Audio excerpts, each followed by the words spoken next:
Welcome back to Daytime Ottawa here on Rogers TV. Well, Arts Court is having their big open house that's coming up this Saturday, and it is something incredible because it's an all-day event.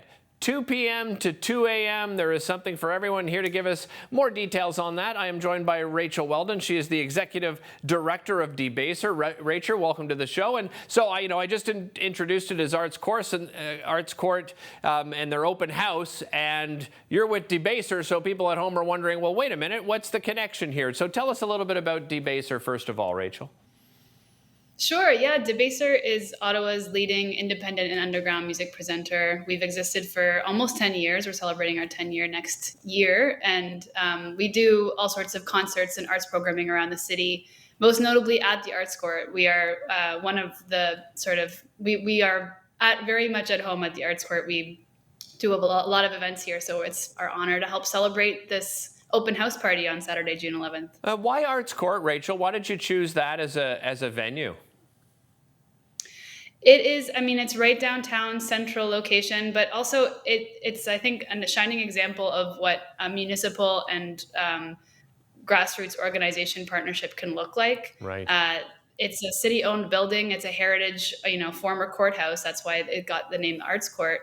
But now it's home to about a dozen nonprofit arts organizations from everywhere to contemporary art galleries to media arts centers to music organizations and you name it. So it's really the center, I think, of Ottawa art scene, right downtown Ottawa, and a great location for events and for just all sorts of gathering and programming. Oh yeah, no, I couldn't agree more. Well, let's talk about this open house. So walk us through, first of all, the highlights of the day programming. What does that look like? Well, starting at 2 p.m., we'll have Daly Avenue shut down. We'll have artisan market out there and food vendors, so you can come on down for lunch. And everything before 5 p.m. is totally free. We'll have music performances happening throughout the building and outside on the soft courtyard. Workshops happening as well. Historical tours of the building. Film screenings all day. There's really so much going on. I could not even cover it in this small conversation. But, I can imagine. You did mention workshops, though. What are the workshops going to be on?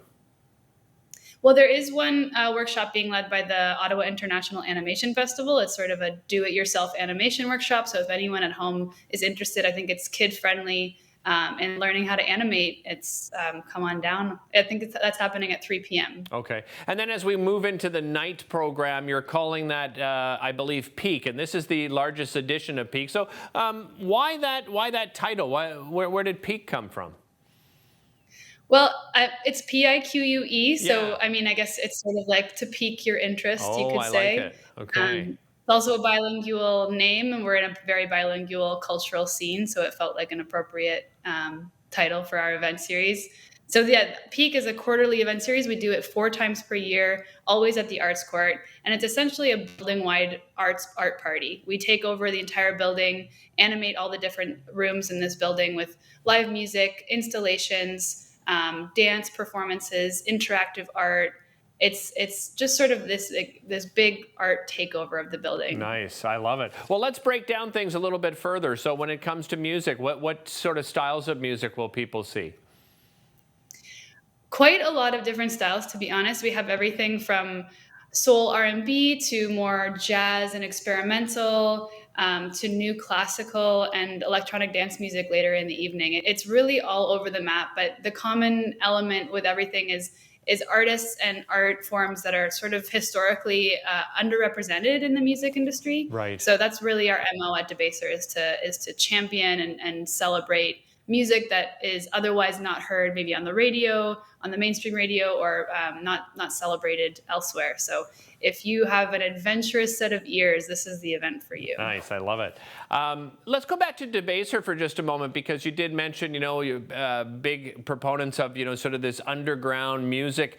What about the underground music scene here in Ottawa? Maybe for a lot of people that doesn't come to mind when they think of Ottawa, but is it a thriving scene? It definitely is. Yeah. Especially in recent years, Ottawa has really been one of the leaders in the Canadian music scene, especially in terms of hip hop. There's always been a really strong punk scene here. There's a great improvising music community. So we're small, but we're mighty. And, it's a niche kind of community, but there really is a lot of interesting pockets of art and music happening here. And so we like to bring that to the broader community and make sure that people know what's going on. Rachel, thank you so much for spending time with us today. Really appreciate it. My pleasure. As Rachel mentioned, by the way, right, a real opportunity to listen to some music you're not going to find on radio. So go there with an open mind. Go and enjoy. Again, a reminder, it's happening on June 11th. That is this Saturday from 2 p.m. to 2 a.m. If you want more details, of course, we brought up the website. But as a reminder, it's artscourt.ca to find out more information. We'll be back. Brenda Chapman, local author, joining me right after this.